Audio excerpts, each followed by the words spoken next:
Today, we bring you a major update concerning former Transport Minister S. Iswaran, who has been sentenced to 12 months jail for accepting valuable gifts from individuals with official ties. Iswaran's sentencing took place on Thursday, October 3, following his guilty plea to 5 charges last month in September. Interestingly, the 12-month sentence was longer than both the prosecution's and defense's recommendations. The prosecution requested a jail term of 6 to 7 months, while Iswaran's defense lawyer, Davinder Singh, sought a much lighter sentence of 8 weeks. However, the presiding judge, Vincent Hoong, expressed that he could not agree with either side and decided on a sentence that exceeded both of their proposals. Iswaran will officially begin serving his sentence on Monday, October 7. The legal saga began when Iswaran was initially charged with 35 counts, mostly stemming from his acceptance of high-value gifts from property tycoon Ong Beng Seng and construction firm managing director Lum Kok Seng. These individuals had ties to Iswaran in his capacity as a public servant, and under Section 165 of the Penal Code in Singapore, public servants are prohibited from accepting valuable items from those with whom they have official dealings. On the first day of his trial in September, Iswaran pleaded guilty to 5 charges after 2 were amended. Initially, the 2 charges were filed under Section 6(a) of the Prevention of Corruption Act, which would have carried far more serious implications.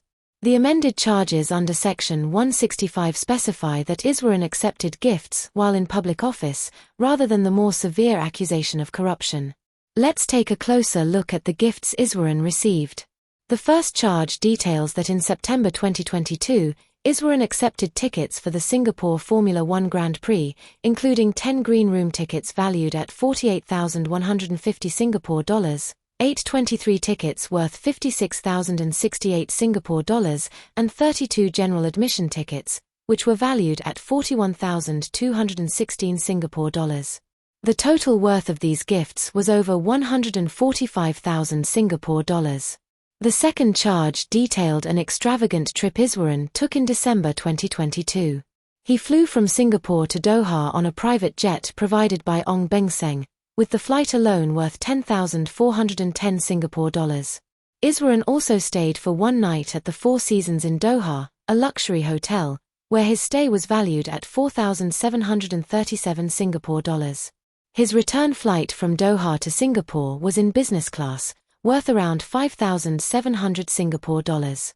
In addition to the 4 charges under Section 165, Iswaran also pleaded guilty to 1 charge of obstruction of justice.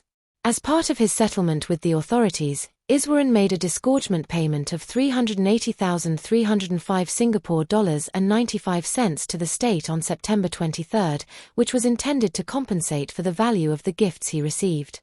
The prosecution argued that Iswaran's acceptance of these gifts significantly impacted the reputation of Singapore's government, given his prominent role as a minister for 12 years. They contended that such actions, if left unchecked, would undermine public trust in the integrity of government officials. For these reasons, the prosecution had sought a jail term of 6 to 7 months.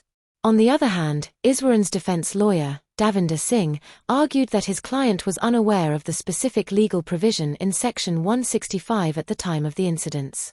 Singh maintained that while Iswaran knew it was wrong to accept the gifts, the harm caused by the offence was minimal, and there was little evidence that his loyalty to the government had been compromised.